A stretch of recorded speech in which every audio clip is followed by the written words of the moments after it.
Hi, and welcome to Social Work 664. We are now in week 4, so congratulations, you have made it halfway through the course at this point, and hopefully at this moment you have learned a lot about the neurobiology of trauma and how it impacts one throughout a lifetime, and also ways that we can begin to connect, engage, and start to heal others who are trauma impacted as well as ourselves. So in week 4, we're really beginning to kind of delve more deeply into different ways that individuals can deal with their experience of trauma, especially as they're trying to navigate and bear with the trauma in the midst of daily life. And so what this requires us to do is really to pace ourselves and our interventions in the classic social work phrase, meet the client where they're at. And in trauma work, it is at the utmost importance. It's at the core of all healing. We look at two concepts, safety and power, as being the very first thing to reestablish in our first stage of healing. And as we begin to think about the second stage, which is really mourning and remembering our story, being able to tell our narrative. And so for this, it's really thinking about different types of interventions that we can use with any particular person who has been trauma impacted. And we want to be able to ground it in their readiness and their interpersonal availability for that work. So it's really thinking about not opening Pandora's box until we're ready to begin looking at some of the contents and the pieces. So sometimes these interventions are going to look like our technique demonstrations and really calming down a very activated alarm system. And in other interventions, it will look like telling a story, creating a narrative, and using alternative treatments, things like eye movement desensitization, reprocessing, to actually change the nature of sensory memories. So you'll be reading an article about that. We want you to become familiar with the different tools and how they're used, and also think about, as we unpeel the different layers of this onion, what kind of further training is needed to get an understanding of these different interventions and how to utilize them in your practice. So to that end, we have our objectives for this week. And the first really being just to be able to explain your own sensitivity and awareness to all the myriad of ways that clients internalize and can experience their trauma responses. We want you to be able to step away from this week knowing how to talk about the risk that many people feel when they go into therapy and when they need to really open up these traumas again. Our third goal for this week is to just continue to increase your toolbox of soothing and supportive techniques that can help clients. And last of all, to demonstrate some of these techniques that we know are geared to calming down the overactivated alarm system and increasing some emotional regulation, trust, and relaxation. And so we have our readings for this week. You can see that the first is an article with Barrow. So we continue to read Beth Barrow's work. We have a chapter 9 in Bruce Perry. In Rothschild, we have chapter 5, and in Van der Kolk, it is part 4, the imprint of trauma. So continuing our readings with each of these authors. We do have a PowerPoint for this week about self-harm and flashbacks.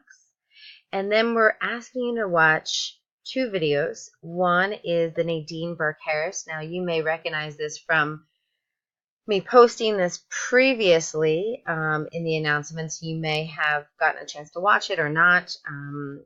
If you have gotten to watch it, I'm going to ask you to see it again and see if there's any new insights that come from it. I've seen this video probably about 50 times now, and each time I get something different about it based on where I'm at in my own trauma awareness. And the second video that we want you to watch is actually about vicarious trauma. And so this is where we're beginning to think beyond the concept of self-care and think a little bit about what the cumulative impact of working with people who have been trauma impacted might be on us. So, how we really term vicarious trauma, we see it as the transmission of traumatic stress that is really caused by bearing witness to the stories of others' traumatic events. At times, this is confused with secondary traumatic stress. There's also a similar term, compassion fatigue. We see secondary traumatic stress as, it's really seen as the indirect witnessing of another's trauma. And then compassion fatigue is more the cumulative buildup over time of that traumatic stress. Characteristics that they share is really just an over preoccupation with someone else's traumatic events. It's in some ways an avoidance and a sense of numbing of the events that you have heard and that are reality for this client. It's a sense of increased negative affect or agitation, and we see people who are dealing with this having just lowered frustration, lowered tolerance for the work that they do, and just intrusive thoughts of their own clients' information and material.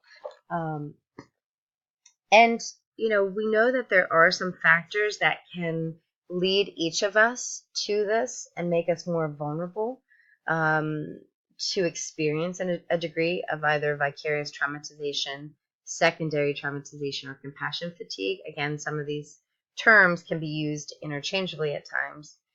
But we see these factors as when you have experienced your own type of trauma, that it does make you more vulnerable to experiencing vicarious trauma on behalf of others. And, this is because of the empathy component. We also know that your own ability to process some of that information is so key. So this is why we promote reflective supervision. And your ability to maintain a perspective in the face of some of those challenges, to try to really limit unfair expectations of yourself or others, and also understand the degrees to which strength is present, resilience is present for your clients, and having the hope that change and healing is really possible. And so, we want to think about these factors and how they play a role in our lives as healers and as social workers. So for this week, we have 2 discussion forums. One is focusing on Chapter 9 for our multiple dimensions of social work. And so you'll notice that by your letter, you'll switch to a different dimension, either micro, meso, macro, or therapeutic approaches.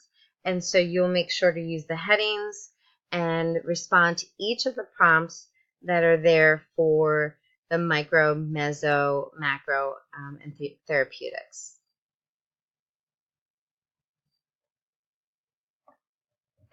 Our second discussion forum is our technique demonstrations. And so this will be, if it is your week to post the technique demonstration, and we have quite a lot this week, you will make sure to post it in the discussion forum and both the video and also the written instructions. You also need to make sure you submit this under your the major projects and assignments in the category that says technique demonstration. If this is not your week to present, you don't need to do an initial post. You just need to watch each of the technique demonstrations and follow along, and then just respond to each of your peers. And in your responses, really you want to talk to your peer about how this technique worked for you, how it could change to work for you better, and just include a sentence or two to share a population you could use this technique within your practice. And the more specific you can be, the better with this. And finally, for this week, I'm asking for just a little bit of feedback on how the course is going for you personally so far. And if you can just give me some, challenges you're having, highlights you're having, ways that I can support you through this. Ultimately, at Widener, our goal is to really help you be as successful as possible as you're encountering this information, trauma or otherwise. And so if there's ways that I can continue to support you better and help you think through the material or help you engage with the material, please put that there. I love when students are able to provide feedback so I can respond mid-course and make adjustments as needed.